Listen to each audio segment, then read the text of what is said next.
हाँ तो भाई मैं समझाने की कोशिश करूँगा इसे, ठीक है। क्वेश्चन को क्वेश्चन नंबर 42 और क्वेश्चन नंबर 43। सबसे पहले हम देख लेते हैं क्वेश्चन नंबर 42 को। ओके, तो ले लेते हैं, ब्लैंक शीट ले लेते हैं। ओके, ठीक है। क्वेश्चन नंबर 42 क्या कह रहा है, सबसे पहले ये देख लें कि भाई एक समलंब चतुर्भुज है। ओके, एक हमने समलंब चतुर्भुज बना दिया, ये रहा समलंब चतुर्भुज। ओके ओके,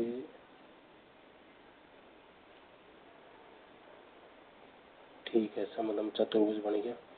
अब उसने क्या कहा क्वेश्चन ने, अब क्वेश्चन ने कहा है कि B C parallel A D, A B C D के अकॉर्डिंग, ठीक है।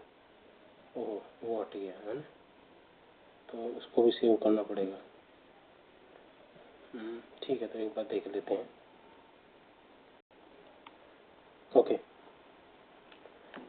इसमें देख लेते हैं, B C parallel A D है और A C is equal to C D है। यही बना लेते हैं इसको, क्योंकि वहाँ तो फिर मिस्टेक हो रही है ना, वो हो जाता है। ठीक है, ये हो गया आपका समचतुर्भुज, ठीक है।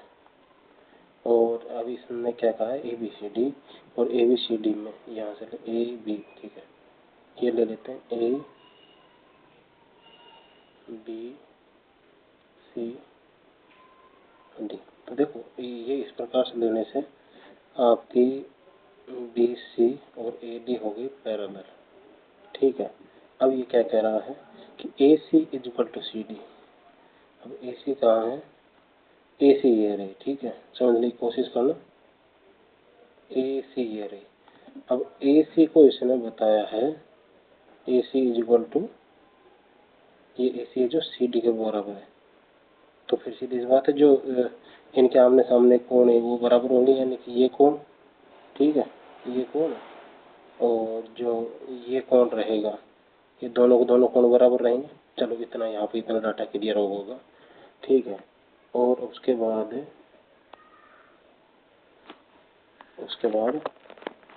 एक मिनट, हाँ, उसके बाद देखो आप क्या बोल रहा है, A B C equal to 20 degree, यानी कि ये 20 डिग्री है भाई, ठीक है। ओके, 20 डिग्री हो गया, मान गए, ठीक है।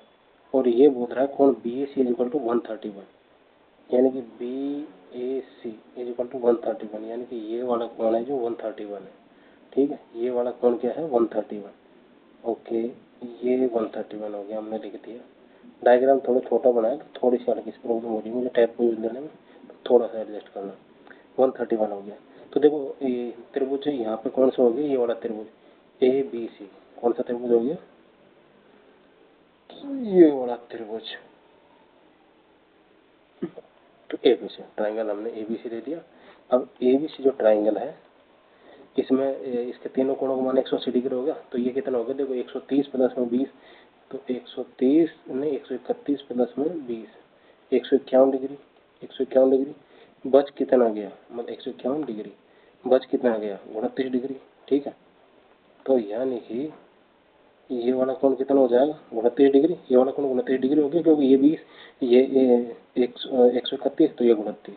अब आप यहाँ गौर से देखो एक बार, थोड़ा सा गौर से जोर लगाओ, है ना, तो आपको मिलेगा कि जो ये देखो, ये जेड जैसी आकृति बन रही है, जेड बन रही, जेड। अब जहाँ भी जेड का मतलब क्या होता है, जब दो पैरेलल लाइनें खींची रहती हैं और एक तिर्यक रेखा उनको काटती है, ठीक है। जब तो ऐसी कंडीशन में क्या बोलते हैं, एक तो ये कोण बराबर होते हैं, ठीक है, ओके, एक तो ये कोण बराबर होते हैं, और दूसरा ये वाला कोण और ये वाला कोण भी बराबर होता है, ठीक है।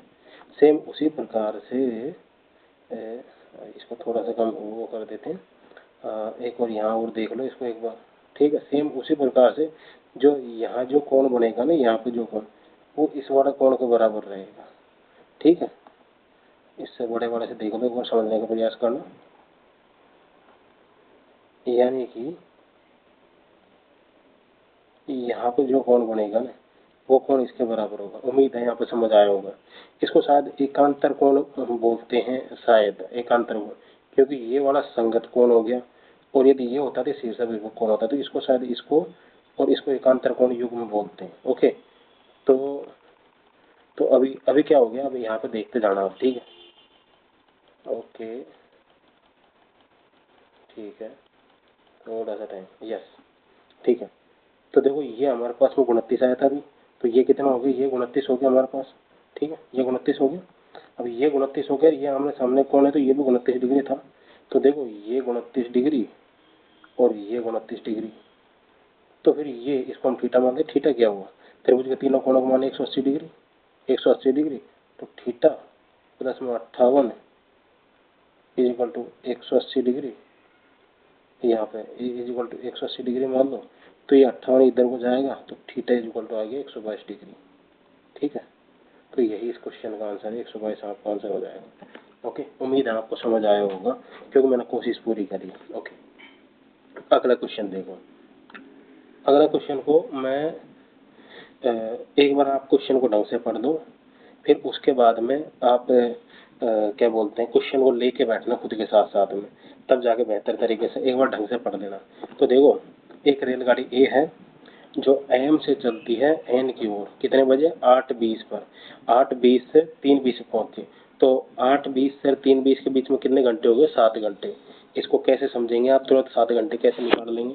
इसका सिंपल सा तरीका ये है, जो 12 बजे बाद वाला टाइम है उसको आप, जो क्योंकि वो आपके उसी प्रकार से काम में आएगा, 12 बजे बाद वाले टाइम को रेलवे के टाइम के अकॉर्डिंग काउंट करो।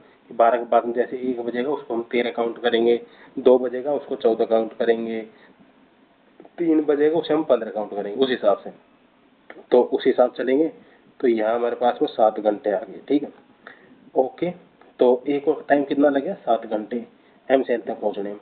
दूसरा दूसरा क्या कह रहा है कि बी, रेलगाड़ी बी को एन से एम तक पहुँचने में कितना टाइम लगेगा, 10 और 5 घंटे, ठीक है। अब ये पूछ रहा है कि वो दोनों कितने बजे मिलेंगे। तो देखो, एक चीज़ तो कॉमन सेंस की बात है जो आपको लगाना चाहिए यहाँ पे, कि वो 10-20 के बाद में ही मिलेंगे। सबसे पहली चीज़ 10-20 के बाद मिलेंगे, यानी कि यदि इसमें कोई ऐसा ऑप्शन दिया होता है जो 8:20 से 10:20 के बीच में होता था, हम उसको एलिमिनेट कर देते। ओके, तो वो 10-20 के बाद मिलेंगे। अब यदि वो 10-20 के बाद मिलेंगे, 10-20 के बाद आखिर कब मिलेंगे, एक चीज़ तो तय है कि 10-20 के बाद मिलेंगे, 3:20 से पहले मिलेंगे, ठीक है।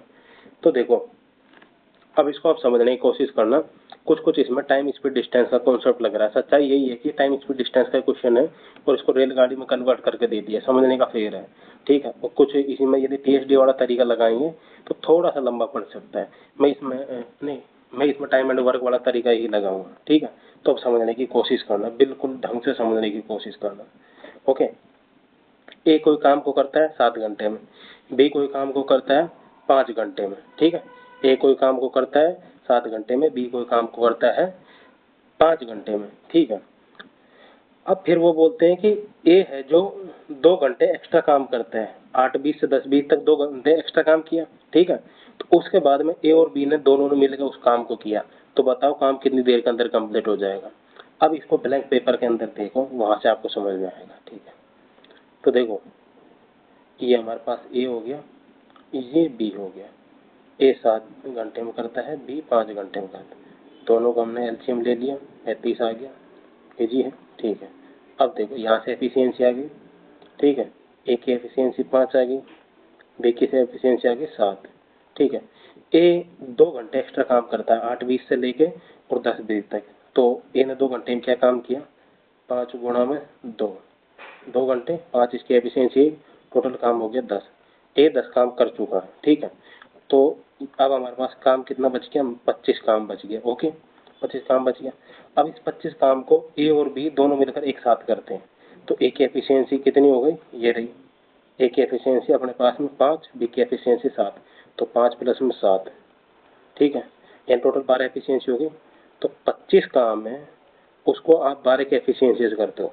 अब हमको इसको मिनट के अंदर कन्वर्ट करना है, क्यों, क्योंकि क्वेश्चन के अंदर मिनट के अंदर हमको आगे चीजें दी गई है। ओके, तो हम इसको मिनट के अंदर कन्वर्ट करेंगे तो कितना हो गया, 60, 60 से, क्योंकि ये 25 है जो घंटे में आया ना भाई, 7 घंटे में ये दूरी तय कर रहा था, 5 घंटे में ये, तो ये घंटे में, अब इसको हमने मिनट में कन्वर्ट कर लिया।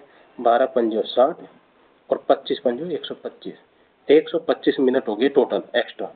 यानी कि टोटल काम हमारा कितनी देर के अंदर कंप्लीट हो रहा है एक्स्ट्रा, जब 10 बजे के बाद में, ठीक है, 10 बजे के बाद में जब दोनों साथ साथ आ रहे हैं तो उसको, यानी कि जब दोनों साथ साथ काम कर रहे हैं तो कितनी देर के अंदर कंप्लीट होगा, तो वो हमारा 125 मिनट बाद में, यानी कि 125 मिनट का मतलब क्या हो गया, 2 घंटे और 5 मिनट, 2 घंटे 5 मिनट हो गए। और वो अभी साथ साथ चलना कब से शुरू करेंगे, 10:20 से चलना शुरू करेंगे। अब 10:20 में 2 घंटे और 5 मिनट आप जोड़ेंगे तो कितना आ जाएगा, 12 घंटे और 25 मिनट। तो यही आपका आंसर है कि वो कब जाके मिलेंगे, 12:25 पे मिलेंगे वो, ठीक है, 12:25 पे मिलेंगे वो, ठीक है। तो अब आप ऑप्शन में देख लीजिए, क्योंकि ये जैसे मैं क्लिक करूँगा स्लाइड हट जाएगी, फिर वो सेव नहीं होगा ये, ठीक है। तो अब वहाँ देखते हैं, ओके। तो ये रहा आपका 12:25 हो गया क्वेश्चन सॉल्व। तो बस यही था।